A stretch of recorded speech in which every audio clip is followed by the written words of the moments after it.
Hey everyone, we're live, pal. We just want to make one quick mention as this just happened before we went on air. I want to send our condolences to the friends and family of Jerry Jarrett, who reportedly passed away today. There's not much information out there, so I would make sure to listen to Brian and Dave tomorrow night on their show, and I'm sure as well in The Observer. And I don't mean to be jovial after that kind of news, but if we can transition from sadness to anything, it is love. Andrew Zarian is here with me. What are you and your wife doing for Valentine's Day? We generally happy Valentine's Day, by the way, Garrett. Happy Valentine's We Day to we everybody. generally don't like to go out on Valentine's Day, but a good friend of mine opened up a new sushi experience. It's called Sushi by Bo, and they got a bunch of them across the East Coast. They just opened one up in Southeastern Asia. And there's one like down the block from me, so I gotta go. So that's what we're doing right after this. We're going. Sounds amazing. Yeah, we're headed there right after the show. What are you doing? Do you do anything? Well, I was gonna say you and your wife have been together for a long time. Like, do you guys have any little gifts that you guys give each other or anything on Valentine's Day? Like, you guys have been together for a while now. 18 years, yeah. I did get her a gift. But generally we don't do like big gifts for Valentine's Day. But I just happened to get her a gift. I had a good couple weeks with work, so I got her a nice gift. So there you go. I'm waiting on it to show up. Unfortunately, good the person husband, that man. I ordered it. Yeah, but you know what? I ordered it from somebody that's an idiot, and he has not provided me the gift yet. So I'm gonna be a couple days behind, but it'll be here like by the end of the week. All right. So for me and my wife, we kind of just do the little fun things. We do coffee mugs. We're fans of coffee mugs. We just buy each other coffee mugs, candles. I also bought her some chillers because we've been drinking a little bit more white wine like yourself. And so I'm a white wine boy. There's these little chillers that you can kind of put in the freezer. And, for the summertime, it'll be for the summertime when, you don't want the white wine to sit out too long and stay warm or get warm. All right. All that. And we haven't even told you about our guest yet. Zach Haydorn from the Pro Wrestling Torch. He's the assistant editor. He's joining us for today's show, which I bet will be very WWE heavy because they are on quite a roll. Zach, what is going on? What's going on, guys? Great to be here. Thanks so much for having me and taking mental notes of Valentine's Day tips from each of you guys. So I appreciate it. But no, it's I love the show and just super pumped to be here. Thanks. Lots to talk about too. Yeah, absolutely. Andrew, first and foremost, we follow the rating stuff pretty closely. SmackDown did a tremendous rating with no Roman Reigns.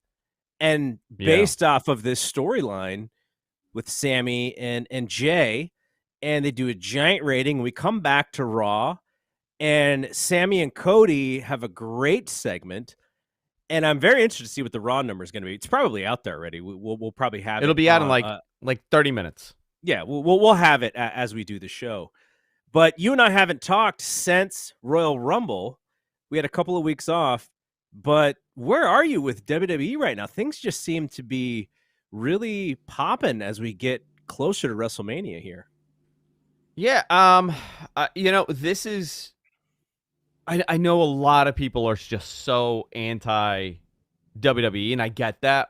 It's not for you, but the product has picked up. The product is not I would say this is the first angle that's not a hot shot angle that's drawing ratings week after week. Normally, there, things like, Raw 30 or, a Retro Raw or Austin shows up or The Rock, or it's a DX reunion. Something is what drives the big number, but Cena returns.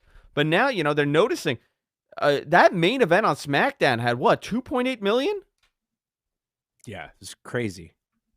I mean, I think that was the number. I had a Brandon. I looked at a Brandon Thurston post the other day, and I saw something. But to be in those numbers with just I'm sorry, 2.5 million. Yeah, it was 2.5 million, not 2.8, 2.588 for that final quarter where it was the main event, that's astronomical for a company that was a year ago. We were talking about, will this be the lowest rated year for the product? They have definitely had a turnaround. The unfortunate part is that it's one major storyline that's driving it, but you look at anything else and really that is the beginning, right? That's how you started. The WWE boom in the late 90s started with Austin. It was one angle and it grew into other things. They just have to capitalize on this. And the fact that a tag match, worked like that is unbelievable. Zach, where are you with WWE these days? They are on just a road of momentum, just a streak of momentum, and it's coming at the precise right time that they want it to, with it being WrestleMania season. And I think you can attribute quite a bit to the success right now. But for me, like, it starts at the top of the company. And I think you have like a true world champion right now who is a big star, who is who's held the title for a long time, and who has made that title something that everybody wants and that everybody focuses on, everybody knows a big deal. And then you've got other stories just splintering off from him being Roman Reigns. And so I think you can, or I just don't want to get to a place where, like, you forget that Roman Reigns is in kind of his heel run, and like the process of repair that he went on since coming back to the WWE after the COVID break late in 2020. I mean, the run that he's been on is central to what they are able to do right now to draw ratings. Like, you've got storylines that are splintered off of him that are drawing on their own. When he comes back in, number gets lifted up again. You're now going to have the same thing play out over on Raw with Cody Rhodes, going into WrestleMania, presumably. Like, his impact on the content of the company can be felt in a lot of different places right now. And so there's a lot of good happening, but man, getting that right is really, really important to what they're experiencing right now. Go for it, Andy. I do have a correction. I wasn't losing my mind. The final quarter of last, because I looked at February 3rd, which did a 2.58 the last quarter. It did 2.7 million views with a 0.72. It was Ricochet and Braun Strowman versus the Usos. Now, I want you to think about that match, because this could have been 2 years ago, a middle-of-the-road match on Monday Night Raw that nobody would care about. But because you're in a hot period, and again, not the hottest, but a hot period for them for sure in a long time, since 2019, I mean, that's a great number. I was telling somebody the other day, like, if you go back 18 months, the conversation was WWE is on their way down, AEW is on the ascent, and is it possible that they, actually get close to crossing? And like, there's no possible way that happening, now 18 months later. It's just crazy how fast things changed, and how WWE is now on a really, really crazy run here. So let's talk about the Cody and Sami interview on Raw. I was watching the interview, and Sami kept saying how he wasn't sure. If we're being honest, he wasn't sure if he could beat Roman, which was a little bit of a reversal from his promo on SmackDown, where he was pretty confident that he was going to beat Roman up. And so I kind of wonder, like, wow, why the change? Why the all of a sudden, now Cody's playing the coach here, trying to coach him up. And it made me wonder, would they change that story a little bit with Sami to all of a sudden, maybe now the finish is changed in Montreal from what we all thought it was going to be, which was probably, Roman winning, and then at some point Kevin Owens and Sami doing something with the Usos.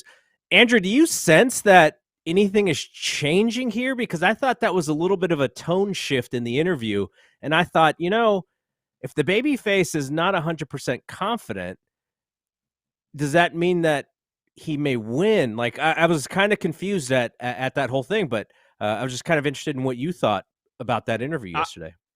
I maybe a little of both, right? Like maybe a little bit of that, but I also think this is how you're going to you're conditioning the audience to not expect Sami to win, where they reject Roman. Whether or not Sami does something and he ends up in a main event, which I don't want to see a triple threat personally.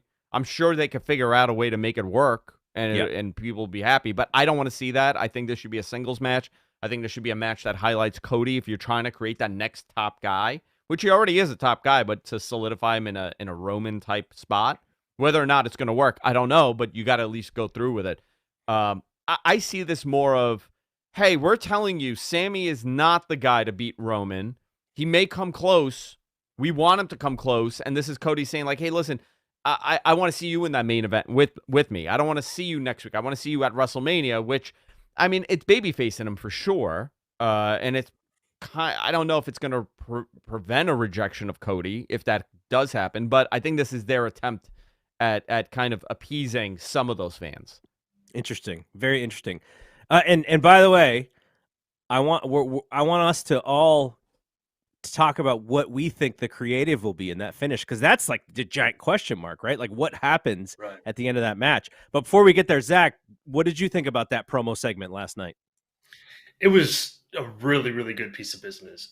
In that it covered a lot of space for both Cody and for Sami Zayn. There's two things that really stood out.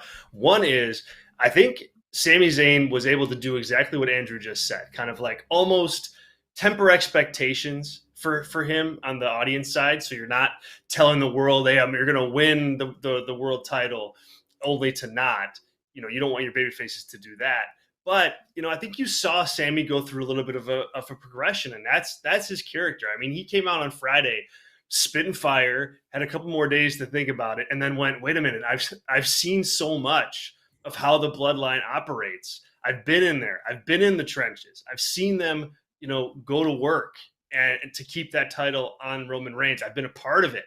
I don't know if I can overcome that. So I thought it was a really good way to thread his connection to the Bloodline and all the things that he did with that group to be a part of them for so long, into him doubting himself going into the match. So I thought that was a good way to just kind of keep that story going. And it's also like a really nice underdog story for Sami Zayn too, when you put that narrative out there.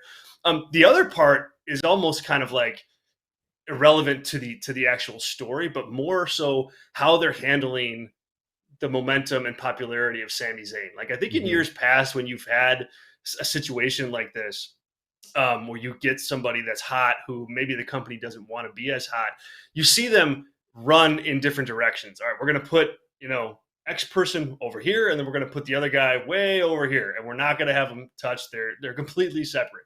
Well, it's fascinating that in this instance, they're attacking this Sami Zayn momentum like head on, and they're putting Cody right next to Sami Zayn, so that a little bit of that Sami Zayn dust can sprinkle onto Cody Rhodes, and Cody Rhodes can gain some positive feedback from the fans by working to help Sami Zayn find his place. It's a really interesting strategy to make sure that you go where you need to with Sami Zayn while protecting Cody Rhodes. This, like, hey, we're going to attack this thing head on, I think is just fantastic to watch. And it only works if both guys in the ring can pull it off. If they can pull off the material, that's the only way this type of strategy works. And so far, they're 2 for 2. So, Andrew, my thought process through the Sami Zayn thing has been, let's not take this for granted. Now, that doesn't mean he becomes world champion at WrestleMania. That's not what I'm saying. But we have lightning in a bottle, right? Like, we can forecast what we want to happen, but what you can't forecast is how the audience gets behind somebody. So we already have right now the audience behind Sami Zayn like nobody else right now. As big as Cody is right now, I still think the fans are a little bit more fiery and for Sami. And so how do we get to a point where we go, okay, let's not take this for granted. Someone may not get over this big, and we have this person over this big, and let's do something with it. Like at this point, I almost feel like the tag team titles are a little bit, they're not enough for what we have with Sami. But then how do we still make him a big deal if we're not strapping him? Yeah, and that's the thing, right? You got tremendous momentum. The tag title situation, is it a downgrade? Yeah, I mean, anything that he does beyond this, beyond winning the world title and beating Roman Reigns in the middle of the ring, is a downgrade, 100%. But not to anybody's fault. I think it's just timing and how this happened. This was stories that this was going to be a 3-week thing, and now it blew up because Sami's so good. They are in a corner. They have a top guy now in Sami, but is he a top guy to be challenging for the world title? And is he the guy that's going to beat Roman Reigns? Listen, I love Sami Zayn, but I don't want it to be him that beats Roman. You got to make the emphasis on, this is the Drew McIntyre situation from 2020, right? The Kingslayer.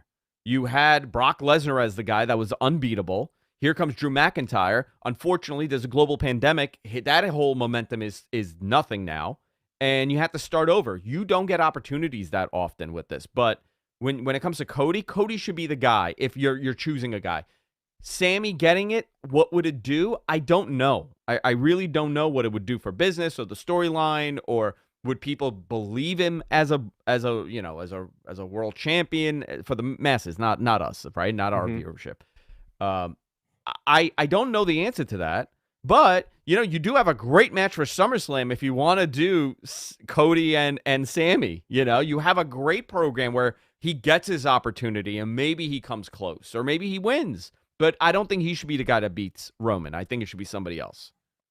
Yeah, I mean, I agree with you. I don't think he should win at WrestleMania. But Zach, sort of the same question. Would Sami and KO against the Usos for the tag straps be a little bit of a downgrade for you? Yes, I mean, I think by definition, it's a downgrade. I think that's pretty clear. But I think if you're smart about it, and I think if WWE is smart about it, you can make it and try to present it as something bigger than that. Like you've had the Usos on this long title run with both titles. They've been tag team champions for a long time. I think that their matches and their title defenses put up numbers and they draw eyes when they're on SmackDown. Those tag titles mean more now, just like the world title. They mean more now than they have in a really, really long time. And so it's kind of like a self-fulfilling prophecy here. Like, now's the moment in my eyes to do something big with those titles so that audiences and fans continue to think of them the way they do now, which is these things matter a lot. And so if it's me, I'm, in the back of my head, I'm going, yeah, this isn't the world title for Sami Zayn, but hey, it's still going to be Kevin Owens and Sami Zayn against the Usos in the main event on night 1 of WrestleMania. If you put that match there and you give it that type of shine and that type of spotlight, like, I think you tell the audience that, okay, you may think that this is a downgrade, but it's not. Look, this is main eventing WrestleMania the first night. Like, get on board with this. I think there's a way to present that match where it's not a downgrade, even though we may think that it is. But I do think that's where this is heading. And I agree with Andrew. Like, Sami Zayn winning the world title is a feel-good moment without question. And it's a moment that would send the fans inside SoFi Stadium into a frenzy if that were to happen. My question is what happens after that? Like, is Sami the guy that can have a run with the title that people want to get on board with? Or is it Rey Mysterio 2.0 where he wins it and then everything kind of just falls apart because you don't have that chase to anchor everything?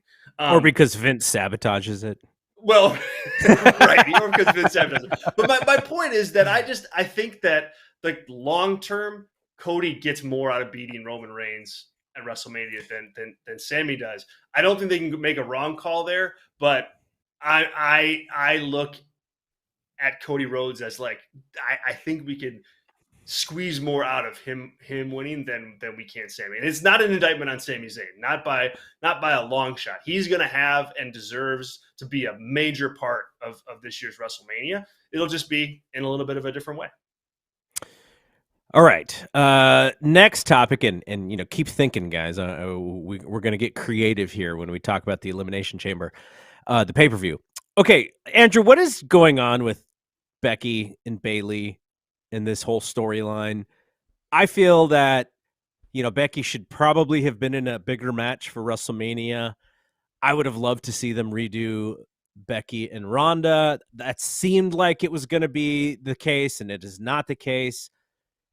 Are we doing a thing where it's Becky and the Legends against Damage Control, but Damage Control currently has the tag titles?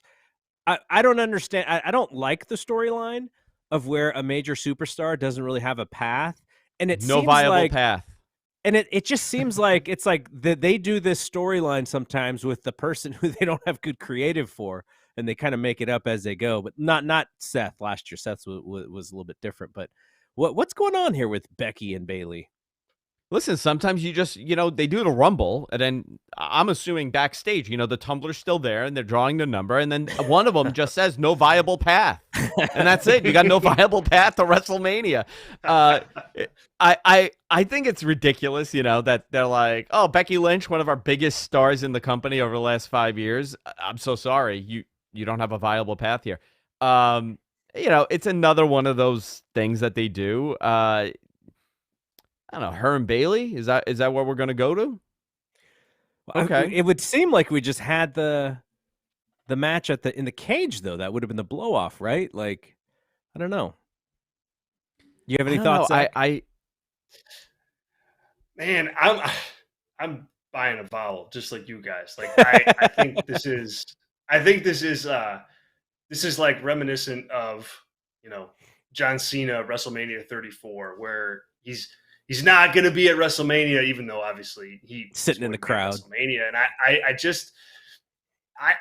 I think you just have to have something better for Becky Lynch. I mean, period. Like, she's one of the biggest stars that you have, women's division or otherwise, just in the whole company. And the fact that she doesn't have something, concrete here is a bit concerning.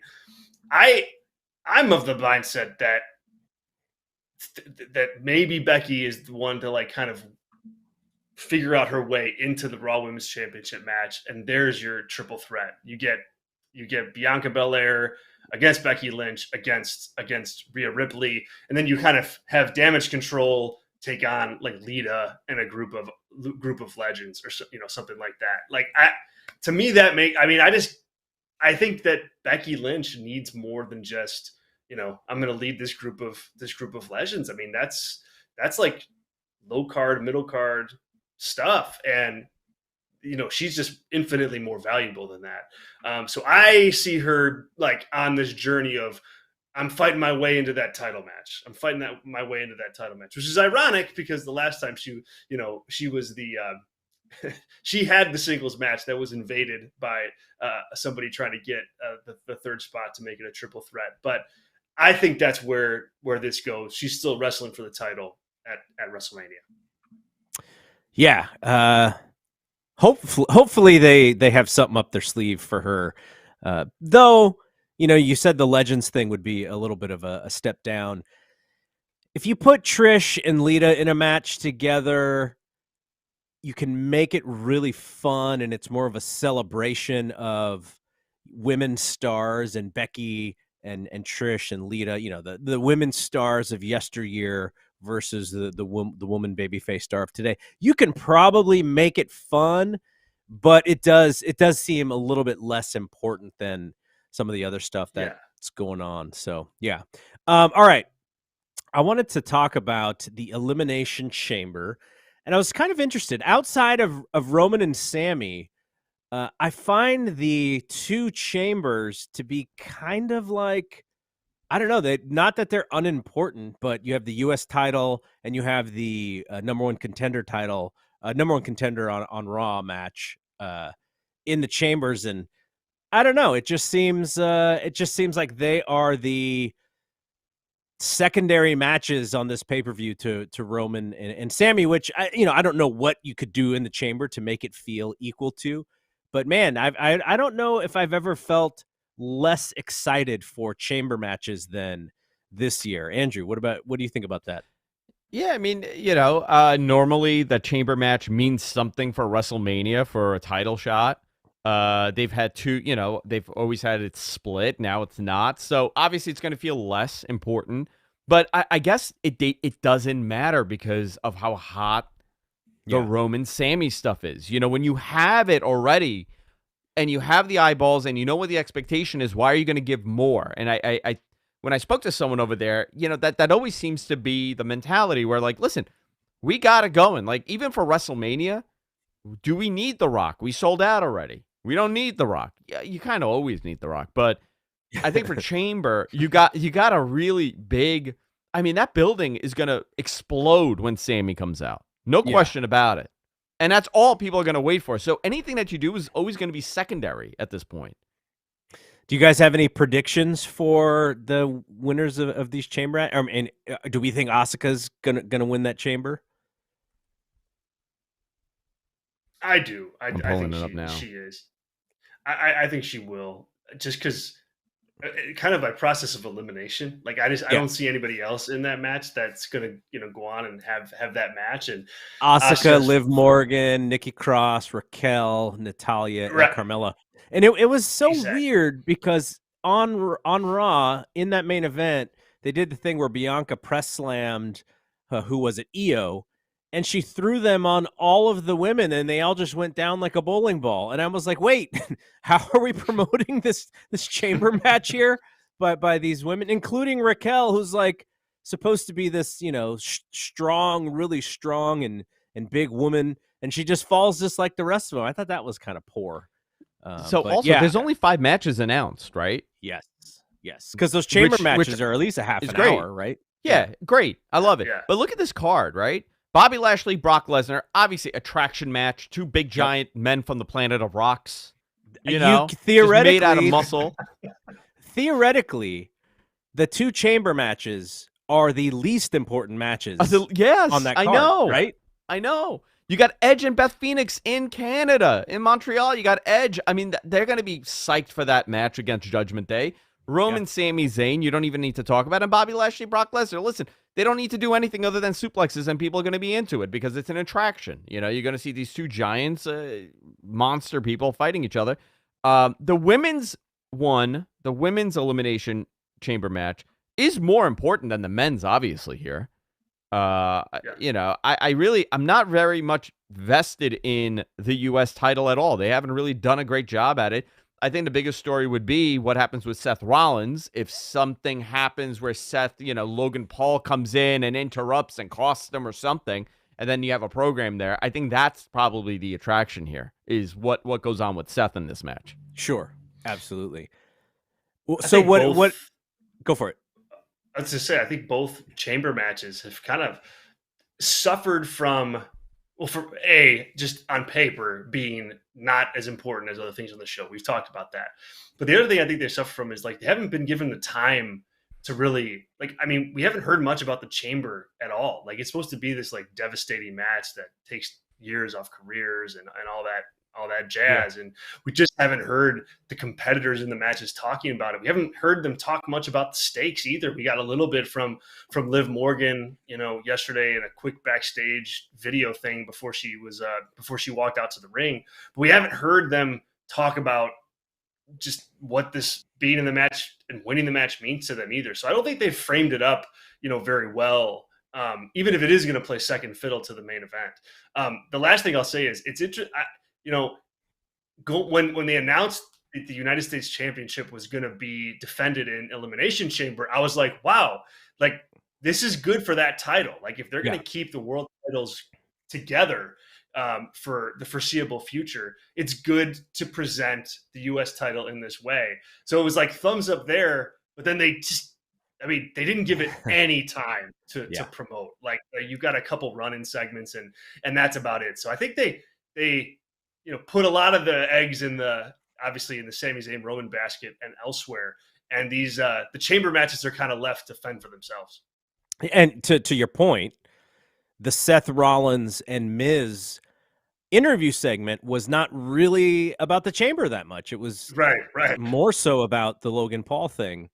So yeah, that proves what you just said. All right. Do you have a prediction on who wins this match? I think that it's going to be Asuka, and I think it's going to be Austin Theory. Yeah, I think he's going to hang on to it. What do you think, Andrew? I think Austin Theory is going to hang on to it with some weird, wacky ending. I'd love to see Priest win the match, only because I think it's weird that Austin Theory and John Cena is going to be for it. Like, it doesn't really need to be for a title. It's kind of weird if John Cena is in a title match at any point. So I would like to see Austin lose it, then have the John Cena match, and then maybe try to regain it. Priest or Reed. I like Reed as well, but it's probably going to be what you guys said. All right. Edge and Beth Phoenix versus Judgment Day. How does this set up what we're going to do at WrestleMania? Zach, do you have any idea how you expect this to go? I suspect that this is going to be a kind of send the fans away from the match happy type of match. I think you're just going to get a kind of an action-packed match, and I think you're going to have you're going to see Edge and Beth Phoenix kind of win in the end, just to get that. Like, I could see this being like an opener perhaps, or maybe the second match on the show, just to kind of keep the momentum of the show going. It's not like, I don't think Rhea Ripley's taking the loss here. I think that's got Finn Balor's name written all over it. So I just expect it to be kind of like A to B style match where you get, Edge and Beth Phoenix to kind of wrap up this story with the Judgment Day and finish it off, get the win, and get the win in Canada, and just move on from there. But I see this as like, hey, we're not going to treat you very nice in the main event, Montreal crowd. So here's a win for your Canadians. Andrew, what do you think? Same opinion. They're going to wrap this up, but it is interesting. Rhea is going to go be in that title position. Yeah. Do you bring back Beth Phoenix to challenge for the title? Is that where you go for her first? Oh, you mean like post WrestleMania? Yeah, post WrestleMania. Yeah, I mean, if you had Beth Phoenix pin Rhea, I think that'd be a bad idea because Rhea is the #1 contender for Charlotte's belt. I think Finn probably has to eat the pin, but the only thing I wonder about is how they get back to Finn and Edge at WrestleMania if that is the plan. So, yeah, they got their work cut out here as far as setting up what's going to happen at WrestleMania. But I think what Zach said is pretty right on. Like, you need this one to be happy for the fans, unless Sami does end up, doing something, and then you could change this. But I don't know. I think, if for any reason for them to lose this match, it's for Beth calling them the grit couple. I cringed when she said that. I was like, you guys need to lose this match now for that nickname. All right. So Bobby Lashley and Brock Lesnar. Is Brock getting his win back, Andrew? I would think so. I think Brock, but where are you going at WrestleMania with Brock? What's the setup here? Because I would have imagined you would do this again at WrestleMania. I don't want to see it now. Like now that you do it, I don't want to see it again. So where do you go with Brock now for WrestleMania? Because he's left out without a key opponent. Yeah. Unless you're doing Steve Austin. Yeah. Don't get us excited. Actually, I'd be very worried about that match. Me too. Yeah. They keep telling us Gunther's not happening for Brock. So if that isn't happening, what do? You probably run it back, or I don't know. Zach, what do you think? If there was ever a Brock Lesnar match I want to see, it's him and Gunther. That's the one I want to see. And I think the stars are aligned for that. I know that it's out there that they're not going that direction. At the same time, I mean, they heard the reaction to the two of them in the ring at the Royal Rumble. They're doing this match with Bobby Lashley now when kind of the smoke signals didn't really tell you that they were going that direction until they were. So I think that match potentially still on the table. But I do think Brock Lesnar takes this one. I like the fact that last night on Raw, they went out of their way to kind of define these guys. Like, hey, we want you to get behind Brock Lesnar, and we want you to be happy when he beats Bobby Lashley. Like, Bobby was definitely the heel, in their interaction. I think that made the match more interesting because you have a rooting interest now. Yeah. And so, yeah, I look for, if it's me and you're going to have Cody win the world title at WrestleMania, and you want to have a strong opponent for him coming out, Lashley could be that guy, and this if Brock goes on and deals with Gunther, you have him back on Fox after being on Raw here for a while, and that's going to elevate the IC title, having Brock Lesnar wrestle for it. So sure. So I think that's good business there. That's what I would do, and I think that's why Brock gets the W. Yeah, I like that idea. All right, I kind of teased this enough. Let's come up with our ideas for how this finish is going to happen between Roman and Sami Zayn. Andrew, what do you think happens here? All right, I'm gonna do WWE booking. Okay. The question is, what does Jey Uso do? Right, that's the big question here. So you think they're going to be Jay's there? Well, I think they will. Oh yeah, can they be there? So Brian asked. Okay, that may take Dave, it out. Brian asked Dave on Saturday night. Dave said he thought they could both be there. Okay. They did not follow up. So let's up. pretend they can.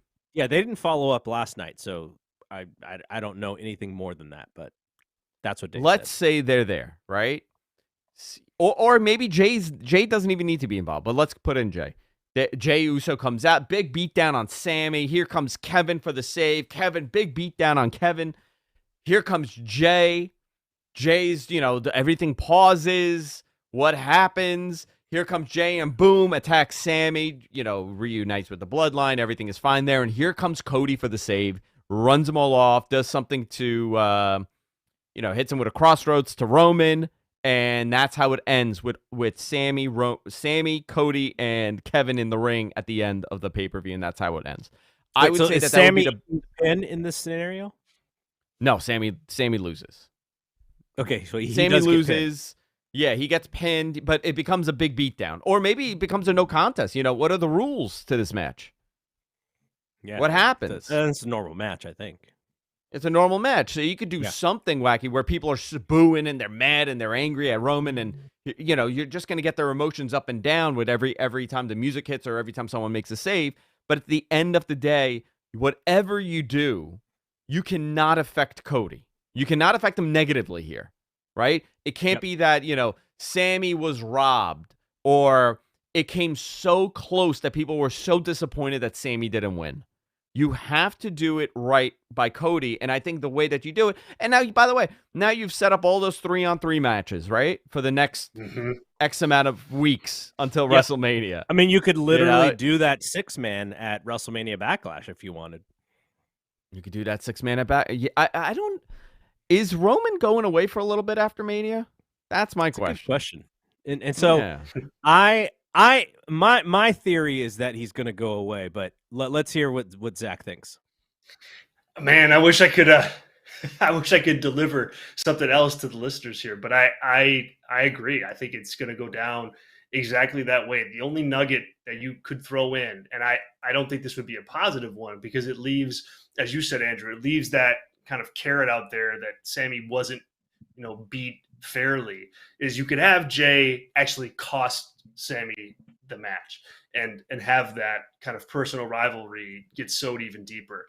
I don't think that's a good idea, because when you do that, as you mentioned, that window is slightly open for another Sami Zayn Roman Reigns match, and WWE will not want momentum for that coming out of this. So I like to add more, but I second what Andrew threw out there. I think it's going to go down that way. You get Sami Zayn definitively losing, but you get the babyfaces standing tall. You get Kevin Owens and Sami Zayn reunited at the end, and now the story becomes the Bloodline going down at WrestleMania. So I can't add much. Cheers to you, Andrew. Good stuff. Oh, thank you. I don't have the script, guys. I have no idea. Yeah, I was gonna say, I'm just, did they send you something in the mail, man? Sometimes, actually. All right, just to be a little different here. Now, you know how Jay-Z used to say that before, like, as he's creating a song, like he's like creating it in his head, like when he's driving, and then he goes from like his car to the booth. I'm like workshopping this in my head as we're talking, but here's what I think they could do as an alternate to what you guys said. So in the match, Sami gets a clear visual pin on Roman, and now the Bloodline is a little worried, right? Because they're not worried until Sami actually has a chance to win, so they're a little worried. And ref gets, WWE booking, as Andrew said, ref bump, ref is knocked out. Jimmy like attempts to go to the apron, and then Jay grabs him and pulls him back, and Jimmy's like, what are you doing? And so Solo sees the two of them kind of mess around, so he goes in and he does the Umaga spot on Sami right in front of the ref. DQ. Kevin comes out and they brawl. Now, because we saw that visual pin, Roman is absolutely incensed that Sami was even that close to beating him. And he's even more incensed that the twins did not come, to help him, and that it was actually Solo. And then, Sami and Roman, or Sami and Kevin, leave them laying, and they're the ones on top at the end. Fans saw the visual pin. And so Roman is mad, and Roman decides that he wants to challenge Sami to a match on Saturday night of WrestleMania 39. And he wants Sami so badly that he's going to risk, his match with Cody. And so then you can still kind of do this love triangle with Cody and Sami and Roman all the way through WrestleMania. And then Roman wins because they're put in a very similar scenario. And this time, Jay does turn on Sami. Roman wins. And then Sunday, Cody beats Roman. But the out for Roman is that he was kind of beat up on Saturday. So there's a reason for him to want to get the rematch with Cody and to believe that, this time I'm not going to have one match in the bag. Now, I know a lot of people don't think that Roman should wrestle 2 days in a row. I totally get that. He doesn't have to. I don't know if it devalues what they're doing. I just think let's just friggin' take advantage of both of these dudes being over like crazy and see if they can, keep them both over like crazy. And you can always do Sami and KO against the Usos post. So that would be just off the cuff to be a little bit different from you guys. So, by the way, you want a little fun fact? I got a little. Do you know Jey Uso's the first person to clean pin Roman? I saw that. Someone put a clip on the main roster in like WWE. Yeah, was it like a 10-man tag or something? It was like those wacky, terrible Raw 5-on-5s. Yeah. That's funny. Wow. That's hilarious. Yeah, because then I saw the clip and then cut to Dean Ambrose sitting down going like, oh my God. I thought that was pretty funny. All right. So let's talk about a couple of other things. We had a question from a very loyal listener. Producer John, do you have the tweet up for us for this question? All right. So the Royal Pain says, love the show. Curious how you guys think Comcast getting rid of their free subscriptions for Peacock might affect Peacock and any slight relation to the WWE deal. And with Amazon expanding sports, could AEW get them to the negotiating table? So let's go first. Let's take the first question about Comcast getting rid of those free Peacock subs for their cable subscribers. Andrew, do you think this has any effect on the number of viewers that are going to watch WrestleMania or these upcoming PLEs, or does it not matter that much, you think? So I asked somebody this question a while ago because, it's if you follow the tech streaming stuff, people knew that they were going to cut the free tier soon. It was always intended to be a short-term introductory thing for them. Yeah. The amount of analytics that all these companies have is they have every second of viewership. They know who's watching what, when they're watching, why they're watching, their viewing habits, and they determine that, the free tier is not a detriment to their viewership or their or to their subscription numbers. I don't, this is them talking, not me, right? This is their analytical whatever. I would say that I don't think it'll be a heavy impact. We saw 2 million people, and Brandon Thurston reached out. He did a deep dive on this on WrestleNomics, and he went into more detail about what viewership means and everything. But he was able to confirm my report from 2 weeks ago. Royal Rumble had 2 million viewers. Now, what that means, I don't have the detail. It was said to me in passing, but 2 million viewers for Royal Rumble. I'm willing to bet they're going to have far more than that for WrestleMania this year. Mm-hmm. I don't think it's going to affect WWE viewership. I think the people that are watching WWE that want to watch it will sign up for at least a $4.99 tier.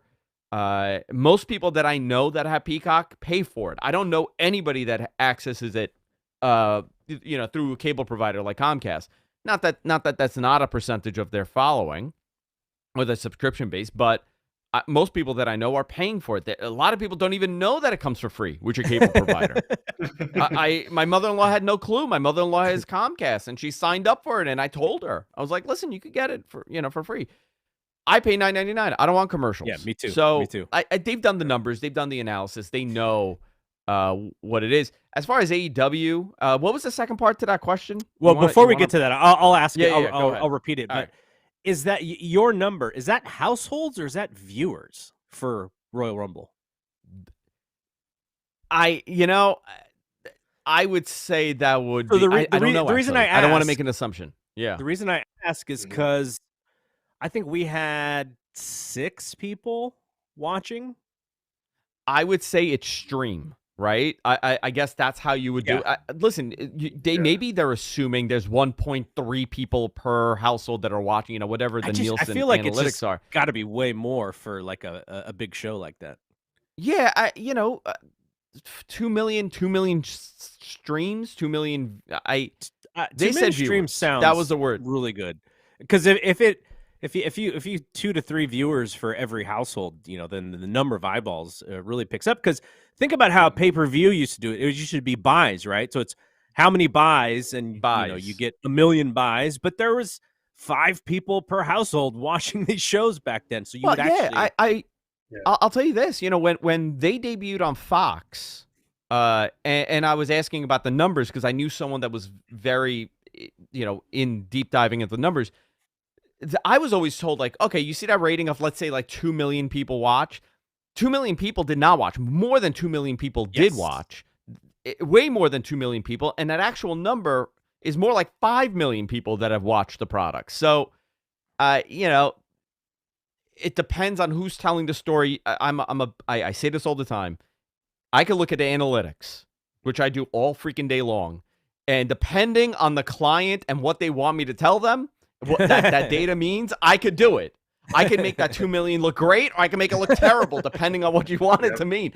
So, the 2 million viewers, they're looking at that as a tremendous success. I don't know the exact number. I don't know what it would be, but I mean, if you're talking 2 million streams or 2 million accounts, maybe 2 million accounts watched it, that's tremendous. Because that means that at least you had a couple, maybe add another million or so that watched. All right, second question was, with Amazon expanding into sports, could AEW get them to the negotiating table? I'm going to be very blunt. My answer is no. I don't see Amazon in the game for AEW. I think WWE should definitely try to get Amazon into the negotiation. Not necessarily saying they should go with Amazon, but they are so big that the more competition they create for their rights fees, the better. But who knows? Maybe they get sold before that even happens. So on Sunday, I had dinner with somebody that is very involved in the sports world. I had a Super Bowl event I had to go to, and I was having a great conversation. You had dinner with Dick Ebersol, you lucky dog. I had dinner with Dick Ebersol. Actually, I will tell you who I had dinner with after we're on the air, and it was a wacky dinner. Okay, wacky dinner. All right.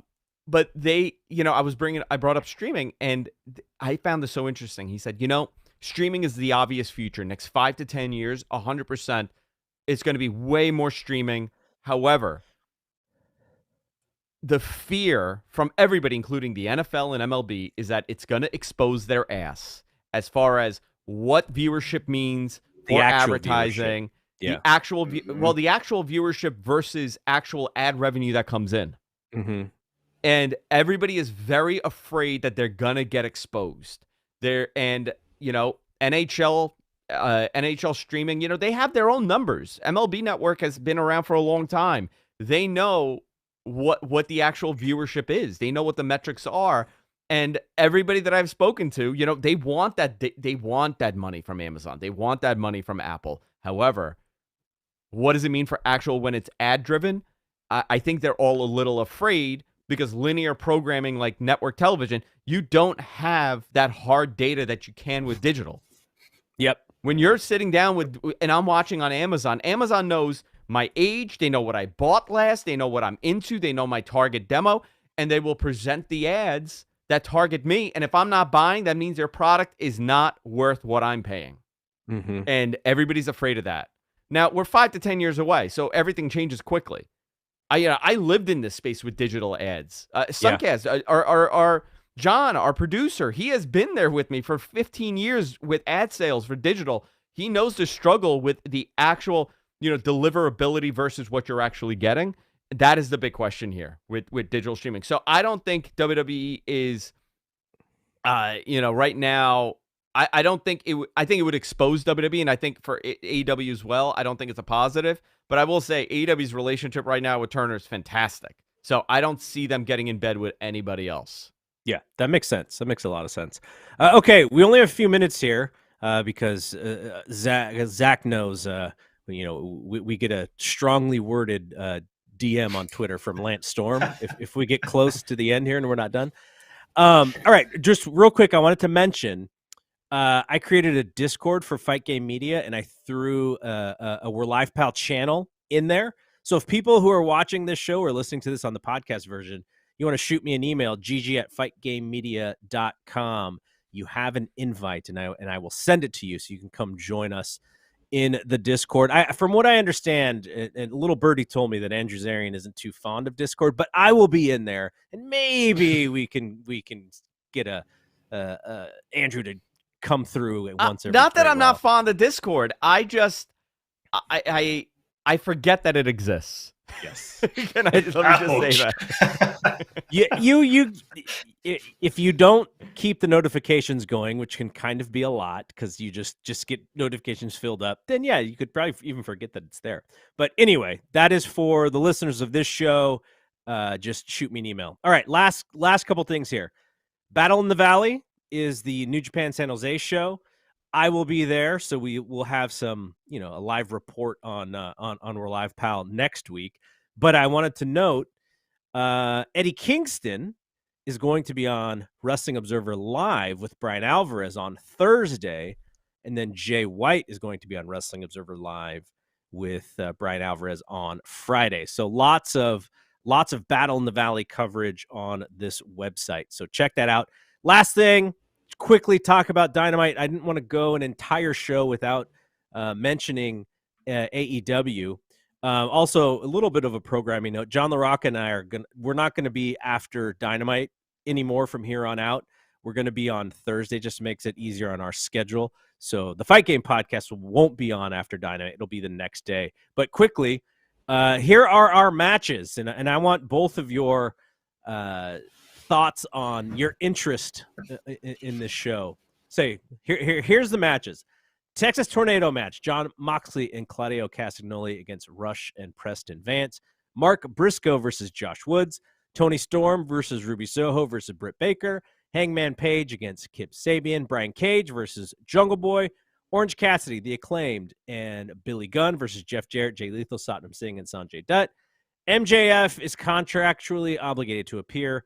Wardlow sit down, interview. Adam Cole sit down, interview. Andrew, are you fired up for this show based off of the lineup that I just read? I'm sure it'll be a fine show. Generally, it's always a good show. I could tell you how many bad AEW shows I've seen, and that's a positive, right? You want to be able to say that. I think it'll be a fine show. On paper, nothing really stands out tremendously, but I think it'll be okay. What do you think, Zach? Yeah, no, nothing stands out. I mean, it's almost like the curse that AEW has. It's like none of that stands out, but if someone's out there that decides to watch the show, they're probably going to be thoroughly entertained for 2 hours because there's some really interesting wrestling going on there. And, they got some of their biggest stars in action, but there's not a lot of context around any of those matches. And I think that's a problem that AEW is regularly faced with. And so it's going to be a good watch, but I don't think that they've done enough to get people to sit down and watch it. My hope with that lineup is that they have a big angle, whether it's MJF and Bryan Danielson or whether it's whatever Adam Cole's going to do. I think there is space based on what they've put on the lineup. There is space for something big that will have to do with the pay-per-view to come out. So that's my hope, because on paper, I'm like, oh, yeah, some nice matches and big whoop. But there should be some space with MJF being there, with Adam Cole doing an interview, Wardlow doing an interview. We haven't seen Wardlow, very much of late. So hopefully they have something with him and Joe. That'll be big. But yeah, that's not the greatest lineup, but the show's generally good. So, all right, Zach, before we get out of here, I want to give you the opportunity to get some plugs in, let people know where they can find you and your work. I appreciate that. And thanks, guys, once again for having me. It's been a blast, and hopefully we can do it again soon. And for everybody out there, you can catch more of my work at pwtorch.com on a regular basis. We've got the site updated with all your news and some editorials all day long, each and every single day. So especially in this lead up to WrestleMania and this weekend for Elimination Chamber, Battle in the Valley, etc. Check us out at pwtorch.com. I think you'll be happy that you did. And also, we started our YouTube channel over almost a year ago now, and it's just been an absolute blast doing that. We're live every single day on the channel.